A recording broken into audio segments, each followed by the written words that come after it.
The talk I'm going to give is about the reality rather than the rhetoric of the creative city and the idea of the creative city, which is something that's kind of being thrown around a lot at the moment.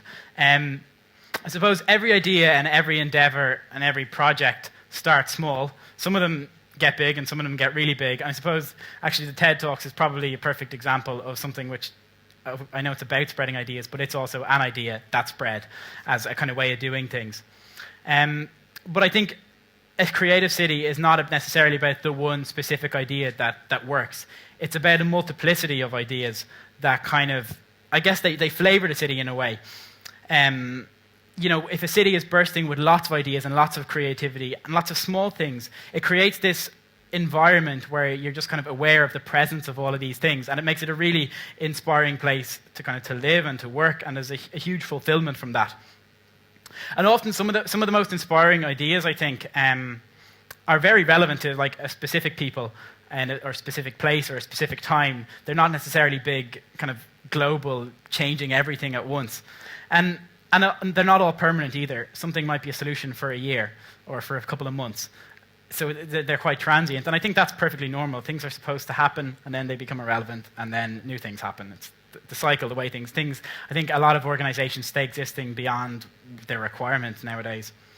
But one of the things I realized a few years ago is that if you want to make things happen in a city, you have to have a whole set of relationships and a kind of an infrastructure around you to actually, to make it happen. Like you've got to apply for funding. So to apply for funding, you've got to make a name for yourself before anyone's going to take you seriously.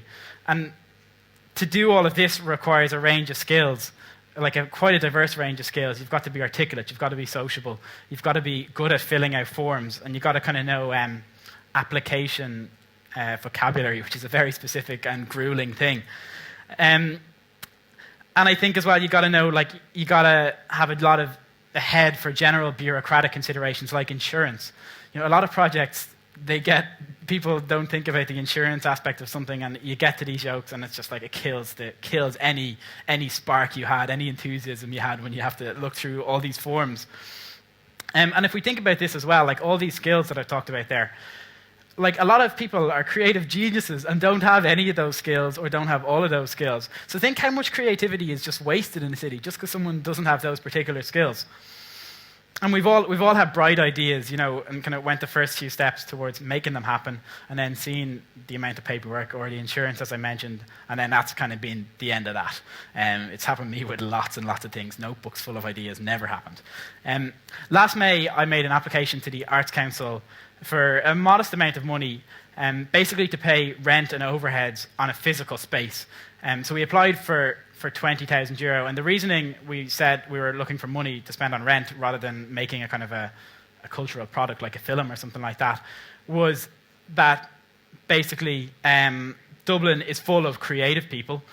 Specifically to our project, it was creative young people who are doing this work and doing projects like all over, not necessarily the city, but where they're living, like in the suburbs. But they don't have a platform for these ideas to be heard, so they kind of get lost to the suburbs. So we wanted to create something that could give a platform for people to present their ideas in a city context. And for once, the application was actually successful, which was great. And we negotiated kind of a cheap rent on a good building in the cultural quarter of the city in Temple Bar. And then, along with a few friends, I set up, which is with Exchange Dublin, and some of them are here as well. And that's at the stage that it became a collective project, and so many different people involved in it. Basically, it's a collective arts centre. Nobody involved is paid.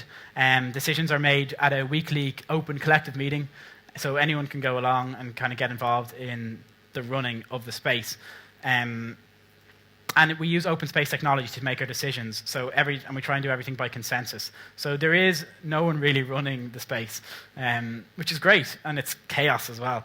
But it's also, the model is constantly evolving, and I hope that it continues to evolve, because it should evolve. It shouldn't be defined by what we felt was the way of working. If there's nothing worse than 5 years down the line saying, well, we can't do this because this is in our constitution that we've written up for. This is the way someone 5 years ago thought we should operate. You should constantly change how you operate according to how you feel you need to do. Don't be confined by even a lot of things. I think we're kind of we tend to set rules for ourselves, and we're like, oh, we can't, but this is the rules. But well, we made the rules. Let's change the rules. So the relevance of this, I'm not just talking about Exchange. What Exchange is, it's an infrastructure, it's a vessel, and it's a medium for kind of groups or individuals to realize ideas that they have. So it gives you it's a multifunctional space venue in the center of the city, run by the people using it, with a system of working kind of already established, and most importantly, with a pre-existing network. So you've got an idea, you come here and you've got an audience, and you've got a support network. So it's been really inspiring because it removed all of those barriers that I was speaking about earlier, because we had to do all the paperwork. So everyone doesn't have to do all the paperwork because that kind of gets done. So people can focus on what really matters. And I think as well, where was I there? I've lost where I was on that anyway. It's partnered with Project Art Centre in Temple Bar, so they handle the insurance and the accounting, so we don't have to think about any of that stuff, which is another big kind of burden off our heads. But yeah, the purpose of the project is to remove those things that stop ideas happening, all those blocks. And I've seen so many people have been working in the space, working together with people that they wouldn't necessarily ever have worked with, just because they happen to be in this one place, and projects that wouldn't necessarily find suitable venues, because there's a real lack of suitable venues, for kind of alternative types of events. Twisted Pepper's doing a good job, though, of hosting alternative types of events. But it's not all a big happy story. In the realm of the city, Exchange Dublin has faced its own problems, which is it's basically the problems that brought it into being. We're kind of like facing those on a bigger level. Things which we've had to do, which were not fun, and are even less fun when you're not being paid to do them, are applying for grants. It's a very tedious process, and you need to, as I said, you need to have a grasp of application vocabulary. You need to say the right things and tick the right boxes, whether it's what you're doing or not. Applying for a fire cert, which is an understandable thing that you should have to apply for, but we applied, I think, in August, and we got it in October. So that was 3 months, a quarter of a year where we were paralyzed from actually doing anything because there was this sitting on someone's desk waiting for a stamp. And our current issue, which is with Dublin City Council Planning Department, he sent us a warning letter a couple of months ago saying that we were operating as a live music venue and that its premises was designated as a retail space. Even though it's in the cultural quarter, it was a retail space because that's the way people thought 10 years ago. But earlier that month, Dublin City Council Arts Office had given us a grant and thanked us for, quote, our valued contribution to the cultural life of Dublin City. So there's kind of a mixed message. You're getting one department saying, awesome, do it. And you're getting another department saying, hold on there a second. This isn't with the rules. But I'm not here to moan about Dublin City Council. There's people working in departments, even in the planning department, that are doing their jobs, and they're doing their jobs well. What I'm talking about is a much bigger problem. And it's something that's not even relevant to Dublin or Dublin City Council. It's kind of a global thing, I think, in governance in general. There's a thing called the Creative Dublin Alliance, and what this is, it's an alliance between the Dublin local authorities, universities, state agencies, not-for-profit sector, and businesses. And with this, there's been a whole load of talk in recent years about making Dublin into a creative city. At the top level of planning, the planners have this vision, it's an admirable vision for a kind of a future Dublin. And if we look at the situation on the ground, it's very promising. There's so many different projects and spaces sprouting up all around the city, places like Exchange, like Studio 54, like the many independent galleries like Monster Truck, the Joinery, Mocha Studios, all of these independent projects that are happening with very little to often no money. So it's a good time, I think, to be in Dublin, and it is really inspiring. But the most important thing is that the creativity and the ambition are there.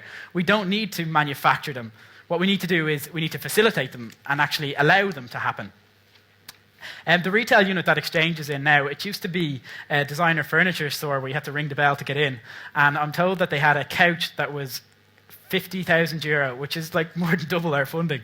And without the recession, people will probably still be buying €50,000 couches. So for us and for a lot of these other groups, it's been a brilliant thing that these spaces become available and that people have kind of copped on.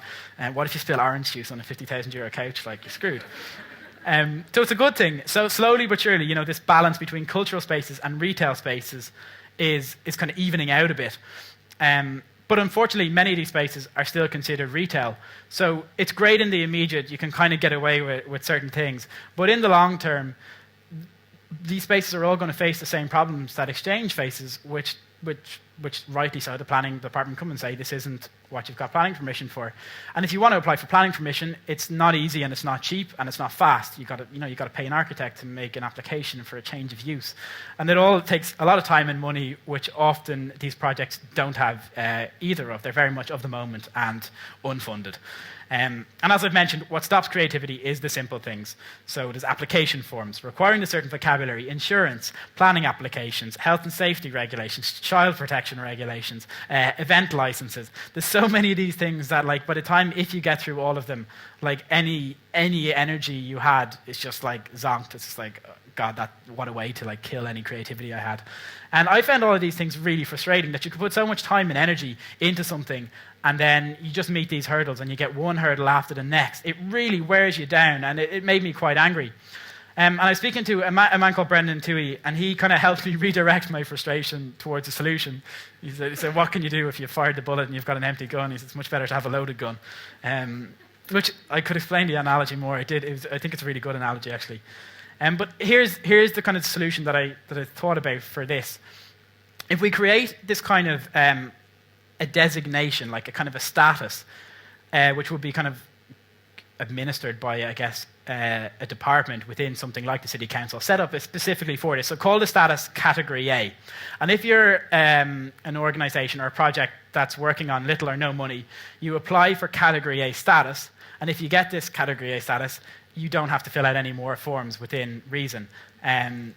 It's understood what you are, and then you can create a kind of a profile which details all of the information about what your project is and how it works, so that you have a liaison in this Category A department who basically kind of will see you through all of these forms, and they will fill out the forms because they know the vocabulary. They don't need to learn it for each kind of specific project. They're doing this on a daily basis, and they're being paid for it as well. Bitter about that one. But if you have this department, it will carry out all of the bureaucracy for you. And the most important thing, it will liaise between all of the other departments so that there's kind of a common objective to what's supposed to be happening in the city. And I think, as I said, I don't think that is Dublin like city. I'm not just going on Dublin City Council. That's Irish governance in general. It's endemic. That's not our department. There's not a kind of a clear vision and one kind of common idea. So in effect, this Category A thing joins up all the departments, and it brings them towards this common objective of allowing Dublin to be a creative city. It could go further than that as well. You could put a tax on empty property. So this is an inversion of the idea of like a tax on property that's used. If you put a tax on property that's unused for, say, more than 5 months, I think that's a pretty good incentive for kind of developers and other people to make these spaces available. And you could get an exemption from the tax if you make the space, like, say, you've got this building, you're not going to let it out realistically. It's going to cost you money with this tax. So you sign it over for, say, 2 years to this agency, and you contribute to the cultural life of Dublin City as well. And they can administer it to one of the organisations or projects that need space temporarily to make stuff happen. So I think that's kind of, I don't know how happy people would feel about that, but that you can go further with these things and kind of build it all into it. Again, that could be administered by the same department. So my main point here is that we don't need to make a creative city. A city is inherently creative. What hazards it being creative is the processes of bureaucracy that you have to go through in order to operate in a city, and which predominantly emanate from places like Dublin, like the City Council. And as I said, I don't mean to keep going on at Dublin City Council. It's just a particularly good example. There is good people in there, and they're doing their jobs well. There's just there's a disconnect between the vision of the planners and the reality of the system. So that's something that I think needs to be kind of rectified. So yeah, if we get the city council who have paid staff to do all of the facilitation with this kind of category A department, it joins up the thinking, it gives us a kind of a common directive, and it means that the creative people can do what they do best, and Dublin will be quite easily, genuinely a creative city. That's it. Thanks. Thanks.